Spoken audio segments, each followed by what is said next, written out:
त्या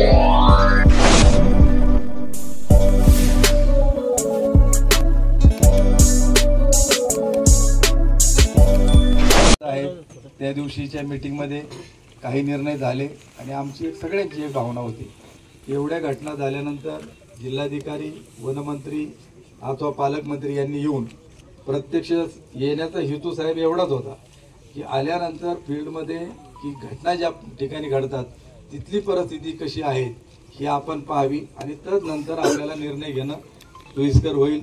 जनतेचा आक्रोश हा मोठा होता, कारण आजपर्यंत 56 लोक आणि जनावरं 20,000पेक्षा अधिक दगावलेले आहेत।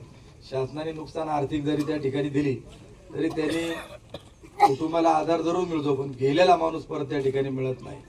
आणि अशा परिस्थितीमध्ये ना ऊस तोडणी कामगार इथं यायला सुद्धा घाबरतो, शेतमजूर बाहेरचे यायला देखील घाबरत आहेत। आता वन विभागाच्या देखील त्यांनी त्यांच्या काही अडीअडचणी सांगितल्या, त्या तुमच्याकडे पण नोटद्वारे असतील। आम्ही पाहतोय की या परिसरामध्ये पिंजऱ्यांची संख्या कमी आहेत, आता रोज 5-5, 10-10 परवाच्या निर्णयानंतर पिंजरे यायला लागलेले आहेत। पण आमच्या निदर्शनात असं येतंय की एकदा त्या पिंजऱ्यामध्ये गेलेला वाघ बिबट्या हा परत त्या पिंजऱ्यात जात नाही, हे 90% खरं आहे असं आमचं ठाम मत आहे। तो येतो, त्याच्या भोवती फिरतो, परंतु आतमध्ये काही जात नाही। त्यामुळं त्याला इंजेक्शन भुलीचं मारून तो आतमध्ये टाकला पाहिजे, किंवा माधव गाडगेळांनी देखील याच्या संदर्भामध्ये परवा एक लेख देखील प्रसिद्ध केला। पूर्वीच्या काळामध्ये ज्या पद्धतीने शिकार केली जायची का त्यावेळी देखील प्राण्यांची, हिंस्र प्राण्यांची संख्या मोठी होती, त्याचं राहण्याचं ठिकाण वनात आहे।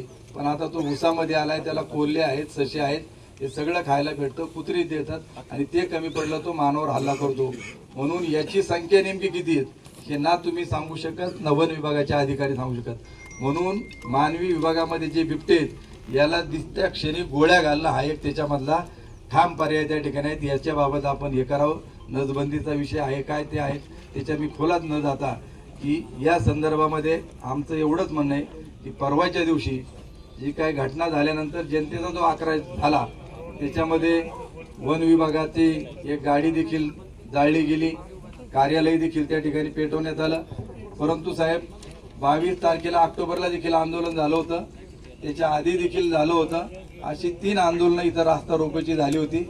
ज्यावेळी पिंपरखेडमध्ये 2 वर्षापूर्वी घटना जांबूतला घडली त्यावेळी देखील गाव बंद ठेवून तिथं देखील मोठं आंदोलन करण्यात आलं, परंतु याच्यावरती ठोस तोडगा निघत नाही। म्हणून त्या दिवशी सर्वांनी ठरवलं आणि कुठल्याही पक्षी रांग न देता मंतरचा नॅशनल हायवे देखील जवळपास 15 तास बंद करण्यात आला, पुन्हा नाशिक हायवे। त्याच्यानंतर एक 3-4 दिवसानंतर वेगवेगळ्या प्रकारचे गुन्हे 7 तारखेला इथं 3 ठिकाणी दाखल झालेले आहेत। त्याच्यामध्ये आमच्या सर्वांना तर आहेत, त्याच्याबाबत काही दुमत नाही। आम्ही रास्ता रोको केला, आम्ही काय म्हणत नाही आम्ही केलं नाही, परंतु हे जे काय केलं कुठंतरी सरकार कमी पडतंय म्हणून जनतेला रस्त्यावर द्यावं लागलं। आणि आमच्या लोकांच्या रक्षणाकरता जुन्नर, आंबेगाव, खेड, शिरूरमध्ये 40 लाखापेक्षा अधिक नागरिक राहतात, यांच्यासाठी केलं। आम्हाला वाटत नाही का आम्ही गुन्हा केला। ट्रॅफिक ज्यावेळी जाम होतं त्यावेळी लोकांना रोज चाकणला 3-3, 4-4 थांबावं लागतं।